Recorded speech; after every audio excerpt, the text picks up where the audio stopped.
दर्जी बोलाबाले पैसा ने छे गोटा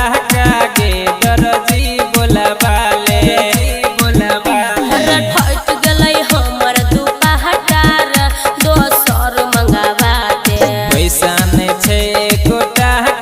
के दर्जी बोलाबाले पैसा ने छे गोटा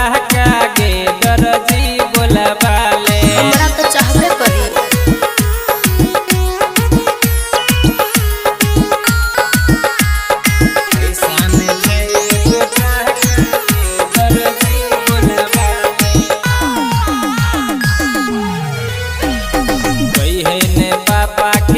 पिटाई भाई छोगे तो हरा बड़का कसाई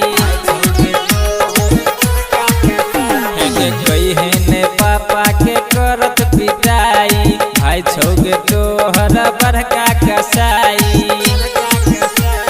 टूट गलै हमर साइकिलियो रे दोसर मंगावा दे टूट गलै हमर साइकिलियो रे दोसर मंगावा दे पैसा ने छे गोटा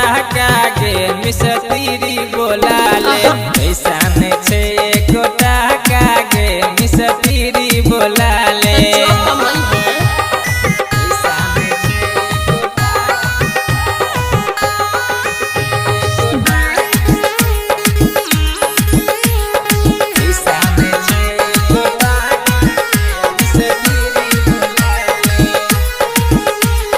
हमरे नहीं गलती छे छोए में तोरो साइकिल छे हमरो नहीं छे गे बोलेरो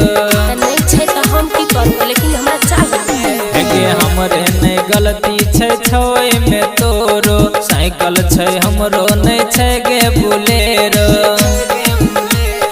फुट गलै हमर ठेहुनार मर हम लगावा दे फुट गलै हमर ठेहुनार मर हम लगावा दे पैसा ने छे गोटा के डॉक्टर बोलावाले पैसा ने छे गोटा के डॉक्टर बोलावाले फट गलै हमर दुपहटार दोसर मंगावा दे पैसा ने छे गोटा के दर्जी बोलावाले पैसा ने छे गोटा के दर्जी बोलावाले हम दर्जी ने बोलाबो नया किन के ला दे नहीं तो ठीक नहीं होतो।